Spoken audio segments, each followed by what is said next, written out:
안녕하세요. 오늘은 한자다 147쪽 제기두자부터 살펴보도록 하겠습니다. 제기두. 본래 이 두자는 이렇게 나무로 만든 제기 모양인데, 나무를 깎아서 위에 둥글게 만들어서 위에 뚜껑을 만들고 밑에 긴 목과 받침대가 있어서 이 모양이 나무를 깎아서 만든 제기 모양에서 두라고 하는데, 이 제기는 물기가 있는 음식을 담았던 제사 지낼 때 썼던 그릇으로 제기두라고 합니다.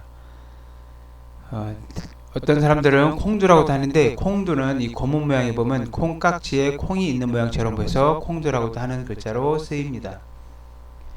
기타 마른 제사 지내는 음식을 담는 그릇을 대제기변이라고 하는데, 변두지사, 대나무로 만든 제사 지내는 그릇은 마른 음식을 담았던 그릇입니다. 그래서 제사 지내는 일을 변두지, 갈지, 일사 써서 변두지사라고도 했습니다. 대제기를 실물로 보지 못한 사람은 담양의 대나무 박물관에 가면 대나무로 만든 제기 모양을 볼 수 있습니다. 두자가 들어가면 이와 같이 나무로 둥글게 깎은 제사 지내는 그릇에서 둥글게 있는 모양들을 나타낼 때 이 두자가 주로 들어가는데, 머리두, 제사 지내는 그릇처럼 생긴 머리두, 역질두, 병 중에서 둥근 형태의 수포가 생기는 역질이 생기는 병, 역질두. 어찌기자는 제사 지내는 그릇에 산이 있어서 군인들이 가지고 다녔던 산이 새겨진 제사 지내는 그릇인데, 싸움에서 이겼을 때 사용했던 제사 지내는 그릇에서 지금은 어찌기자로 하고, 개성가기자는 원래 이게 개성가기자였는데 어찌를 쓰이자 다시 안석괴자를 더해서 개성가기를 쓰고, 마음심을 더해서 기쁜 마음으로 즐겁게 제사 지내는 데서 즐거울게, 높은 단계 등의 글자 등에 쓰입니다.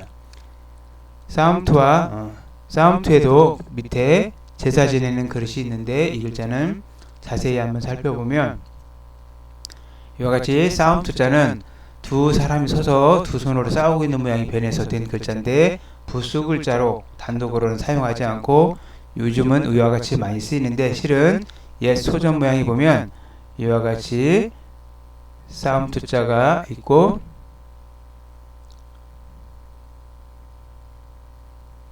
복잡하게 되어 있는데 도끼간자가 들어있는데, 이 글자는 이 앞에 모양은 큰 술잔두라고 하고, 뒤에는 원래 도끼근자가 있어서 도끼근자하고 큰 술잔두자가 있어서 깎을 차기라고 하는 모양으로 도끼를 들고 싸운다 라는 뜻으로 싸움투자를 썼던 글자인데, 너무 복잡해서 똑같은 제사 지내는 그릇 술잔두에서 제기두로 바꿔서 손으로 잡고 제사 지내는 그릇을 잡고 싸운다, 무언가를 큰 거를 가지고 싸우는 것을 투라고 해서 싸움투자를 만들게 되었습니다.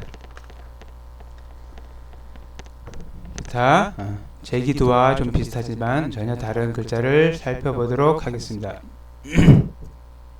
북고자는 이와 같이 큰 북 모양이 있고, 이렇게 북 장식이 있고, 북 모양이 있고, 받침대가 있고, 손으로 북채를 잡고 치는 모양이서 북고라고 하는 글자가 북고라고 합니다.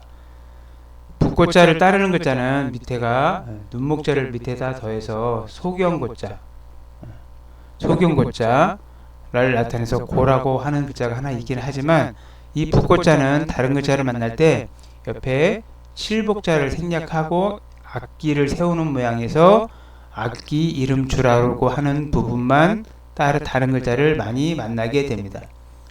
악기를 세웠던 모양, 위에 장식 모양과 가운데 북 모양과 밑에 받침대 모양에서 악기를 세워놨다, 진열하였다 해서 악기 이름주로 쓰이는 글자가 주입니다.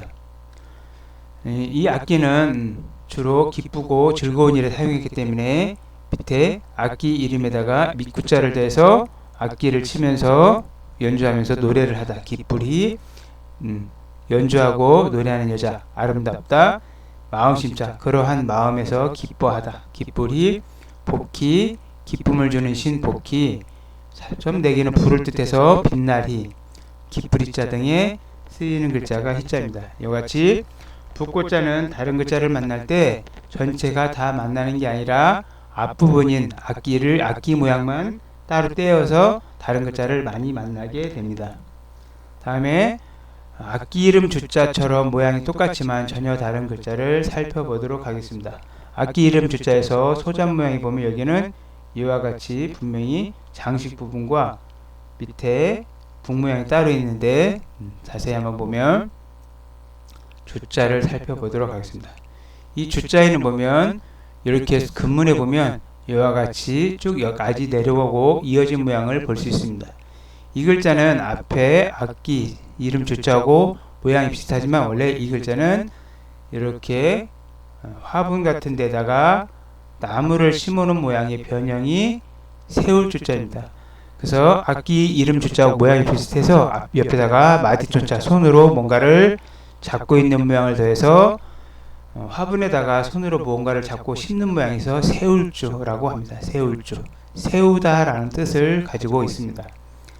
세울주. 그래서 앞에 나무 목자를 붙여서 나무수가 있고 나무목이 있는데 수와 목이 있는데 우리가 나무를 산에 있는 나무를 수목의 종류 이렇게 말을 할 때 수는 일단 땅에 뿌리를 내리고 서 있는 나무를 수라고 하고 이 목자는 베어져 있거나 누워 있거나 심어져 있거나 관계하지 않고 모든 나무에 쓰이는 글자가 나무 목자입니다.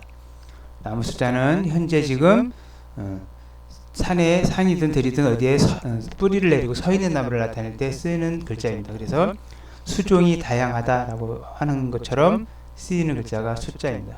기타 집을 더해서 부엌주, 세울주자가 붙어서 뭔가 부엌주, 단비적실주, 나무를 심고 불처럼 하늘에서 내리는 비, 단비를 뜻해서 단비적실주 등의 글자 등에 쓰입니다. 부엌주자는 뭔가 세운다, 뭔가 세우고 계획하는 집이라는 뜻에서 무언가 만든다, 요리하는 집을 뜻해서 부엌주자를 쓰게 되었습니다. 마지막으로 팽자를 살펴보도록 하겠습니다.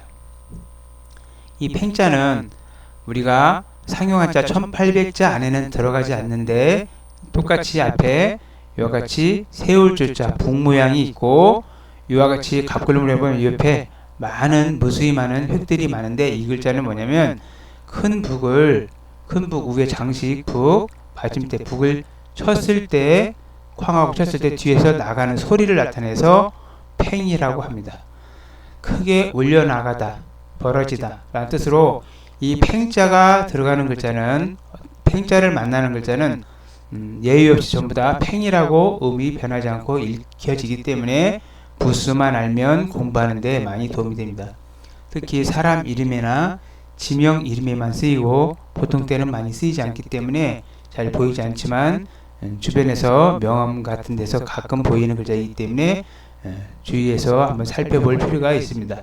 성팽, 성어로만 쓰인다는 뜻이지만 원래는 큰 소리가 울리다라는 뜻으로 썼던 글자입니다. 이와 같이 어떤 글자 옆에 터럭삼변이 붙으면 큰 소리, 모양, 털 등의 뜻이 다양하게 있기 때문에 터럭삼변이 들어가는 글자는 유의해서 살펴보아야 될 필요가 있습니다. 물소리팽, 소리가 멀리 퍼져나가다. 불을팽, 살이 점점점 불어나다 라는 뜻으로 쓰이는 글자입니다. 감사합니다.